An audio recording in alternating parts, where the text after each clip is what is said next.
हमारे व्यस्त जीवन में ईश्वर की आवाज। ईश्वर प्रेम है। ईश्वर अनन्य और अनंत प्रेम है। उसने हम मनुष्यों को इसलिए बनाया कि वह हमारे साथ रहे। क्रिसमस के इस शुभ अवसर पर हमारे लिए व्यक्तिगत संदेश है कि ईश्वर हमारे साथ है। ईश्वर का हमारे साथ होना उसके अनन्य प्रेम को प्रकट करता है, जो हमारे विश्वास का आधार है। प्रार्थना करते हुए, वचन की साधना करते हुए और आगमन के इस चौथे रविवार को प्रतिज्ञा पूरी करने वाले प्रेमी ईश्वर पर हम चिंतन करें। ईश्वर जिसने नबियों के द्वारा प्रतिज्ञा की थी कि वह अपने लोगों के बीच आएगा, उनको बचाएगा और उनके जीवन को ऊपर उठाएगा,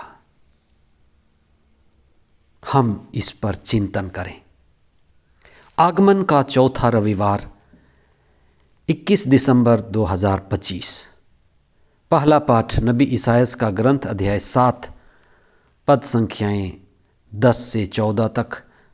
दूसरा पाठ रोमियों के नाम संत पौलुस का पत्र अध्याय 1 पद संख्याएं 1 से 7 तक और संत मती का सुसमाचार अध्याय 1 पद संख्याएं 18 से 24 तक। जैसी हमारी संगति होगी वैसे ही हमारा जीवन होगा।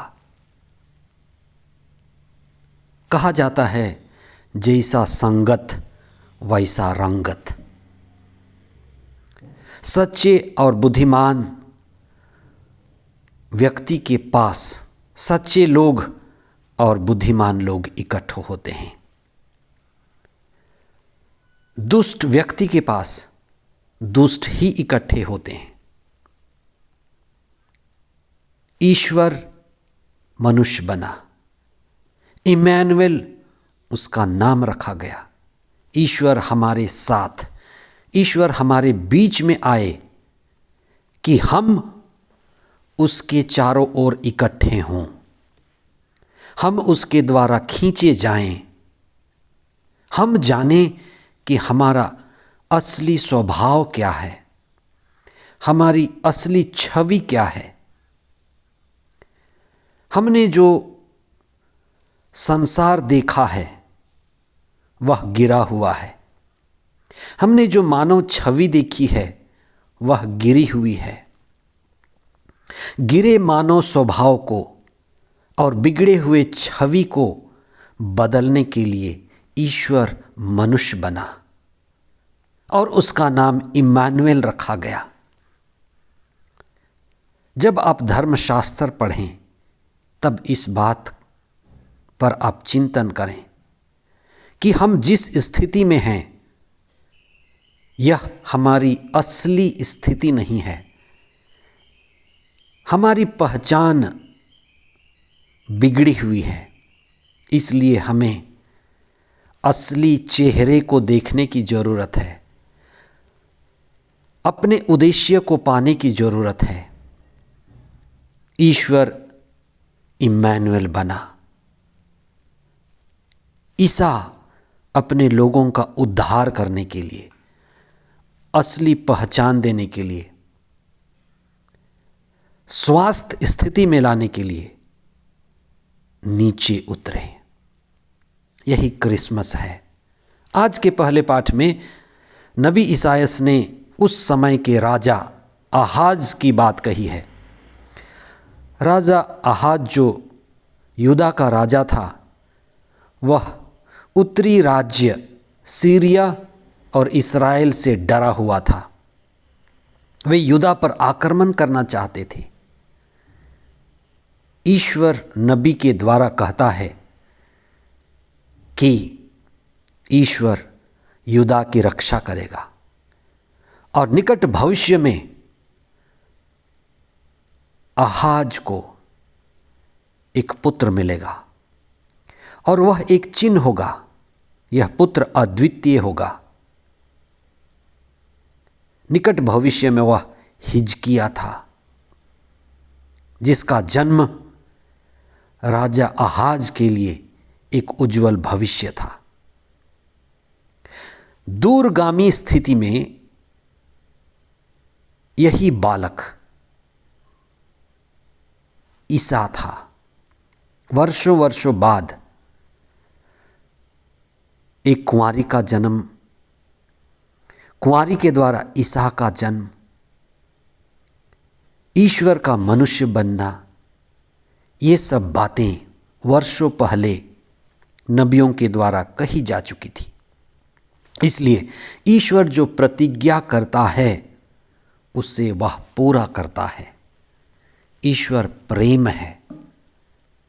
उसने मनुष्य को प्रेम से बनाया है और उससे प्रेम से भरना चाहता है। क्रिसमस प्रेम से भरने का एक त्यौहार है। आज के दूसरे पाठ में संत पौलुस स्वयं को ईश्वर का प्रेरित कहते हैं। ईसा से जुड़ी हुई बातों से प्रोत्साहित होकर वे कहते हैं कि वे सत्य को जानने वाले हैं। ईश्वर के लिए लोगों को एक समुदाय तैयार करने के लिए वे चुने गए हैं। उनका एकमात्र उद्देश्य एक सत्संगी समुदाय, ईश्वर केंद्रित समुदाय इकट्ठा करना है। आज के सुसमाचार में हम जो ईश्वर की प्रतिज्ञा की गई थी उस प्रतिज्ञा को पूरा होते हुए पढ़ते हैं कि किस तरह से महादूत गाब्रिएल मरियम के पास पहले आया, फिर योसेफ के पास आया। दिव्य दृश्यों के द्वारा जो प्रतिज्ञा की गई थी वह पूरी हुई और हमें ये भी जवाब मिलता है कि ईसा का नाम इम्मानुएल क्यों है, क्यों ईश्वर मनुष्य के साथ रहना चाहता है और किस तरह से ईसा अपने लोगों को उनके पापों से मुक्त करेंगे। और ईसा का ईश्वर बनना, स्वर्ग से उतरना सबसे बड़ा बलिदान था। इसलिए ईसा का जन्म, नाज़रेत में उनका आना ईश्वर का बलिदान है।